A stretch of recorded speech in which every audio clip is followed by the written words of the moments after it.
வணக்கம். நான் உங்கள் டாக்டர் நவசக்தி சுந்தர்ஜி பேசுகிறேன். இதை பதிவு செய்கிறேன்.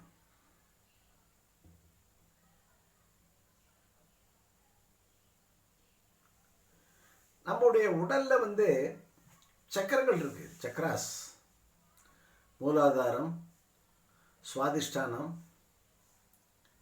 மணிப்பூரகம், அநாகதம், விசுக்தி, ஆக்ஞேய சக்கரம், சகசிரார சக்கரம்.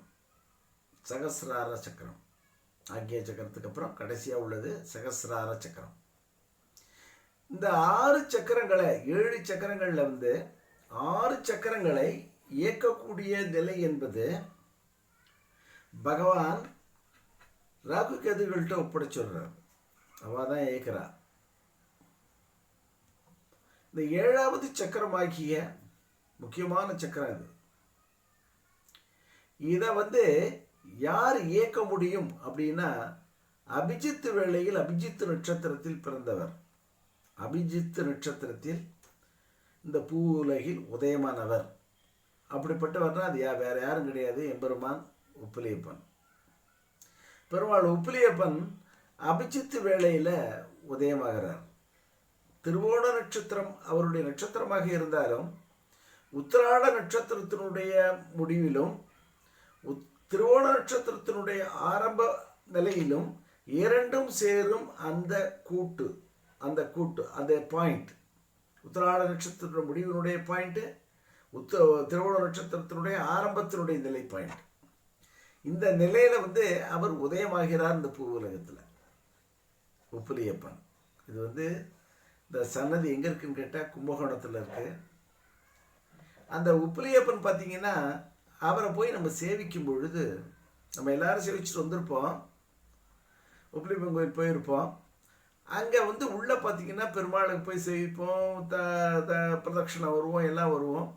அங்கே கொடுக்கக்கூடிய பிரசாதங்கள் பார்த்தீங்கன்னா சக்கரை பொங்கல் அது மாதிரி இதுகளில் திதிப்பு பிரசாதங்கள் தவிர மற்ற பிரசாதங்கள் புளியோதரை மற்ற எதுவாக இருந்தாலும் வடையிலேருந்து எதுவாக இருந்தாலும் உப்பிட்டு செய்வதில்லை. அது பெருமாள் அந்த தாயாருக்கு உப்பு போட்டு கூட சமைக்க தெரியாதேன்னு சொல்லி இப்போ பொண்ணு கொடுக்கும் பொழுது பரவாயில்ல நான் ஏற்றுக்கிறேன்னு ஏற்றுன்ற ஒரு நிலை இது.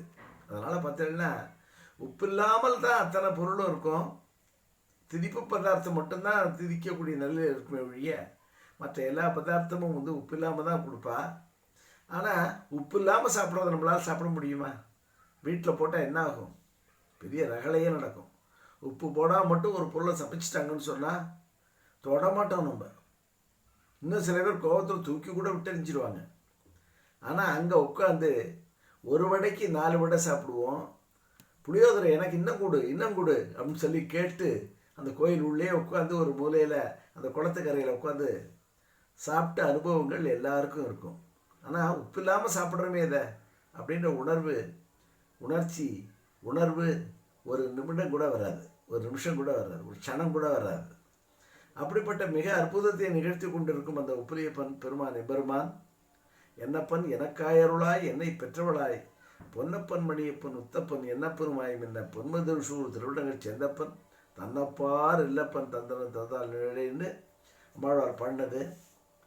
அந்த பாசுரம், அந்த அற்புதமான பாசுரத்தை பாடி இந்த பெருமாளை இது பண்ணி வர்ணித்தார். அப்படிப்பட்ட அந்த உப்பிலியப்பன் அவர் தான் இந்த சகசிரார சக்கரத்தை இயக்கக்கூடிய கடவுள். வேற எங்கேயுமே கிடையாது. பெருமாள் கோயில்கள் எங்கே இருந்தாலும் சரி, திருவோண நட்சத்திரத்தில் உதயமான அந்த அவர் தான் அந்த சகசிரார சக்கரத்தை இயக்கக்கூடிய வலிமை பெற்றவர், சக்தி படைத்தவர் என்ற காரணத்தினாலே அந்த பெருமாளை சேவிக்கும் போது பார்த்தீங்கன்னா நம்ம தலை சிரசை தாழ்த்தி சிரசை தாழ்த்தி அவரை வணங்குவதன் மூலம் நம்மளுடைய சகசிரார சக்கரம் இயக்கப்படும். சகசிரார சக்கரம் இயக்கப்பட்டாலே நமக்கு கிடைக்க வேண்டியதெல்லாம் கிடைக்கும், தானாகவே கிடைக்கும். எல்லாம் நம் மடியில் விழும். அதிர்ஷ்டம் அத்தனையும் நம் மடியில் விழும். அத்தனை சக்கரங்களும் இயக்கப்பட்டதற்கு சமமாக சகசிரார சக்கரம் செயல்படும். பாக்கி உள்ள 6 சக்கரங்களும் தானாகவே இயங்க ஆரம்பிச்சிடும். காத்தாடி சுற்றுற மாதிரி சுற்ற ஆரம்பிச்சிடும். இந்த மெயினாக ஒரு சக்கரம் சுற்ற ஆரம்பிச்சதுனால நம்ம உடம்புல பாக்கி சக்கரம்லாம் தானாகவே இயங்க ஆரம்பிச்சிடும். இப்படிப்பட்ட அற்புதங்களை நிகழ்த்தக்கூடிய இந்த உப்பிலியப்பன் சன்னதிக்கு எல்லாரும் போயிட்டு வாங்கோ. அது கும்பகோணத்துக்கு பக்கத்தில் இருக்குது. திருநாகேஸ்வரம் அப்படின்ற இடத்துல ராகுஸ்தலம் இருக்குது. அதுக்கு பக்கத்தில் தான் இருக்குது உப்பிலியப்பன் பெருமாள். கிழக்கு நோக்கி அவர் சேவை சாதிக்கிறார். நின்ற கோலத்தில் தான் சேவை சாதிக்கிறார். போய் நின்று சேவிச்சுட்டு வாங்கோ. மிக அற்புதமான ஸ்தலம் என்று கூறி இந்த சந்தர்ப்பத்துக்கும் வாய்ப்புக்கும் எம்பெருமான் என் உள் புகுந்து இந்த பதிவு செய்வதற்கு நான் எம்பெருமானுடைய திருப்பாதம் தொட்டு நன்றி தெரிவித்துக் கொள்கிறேன். நன்றி, வணக்கம். நான் உங்கள் டாக்டர் நவசக்தி சுந்தர்ஜி.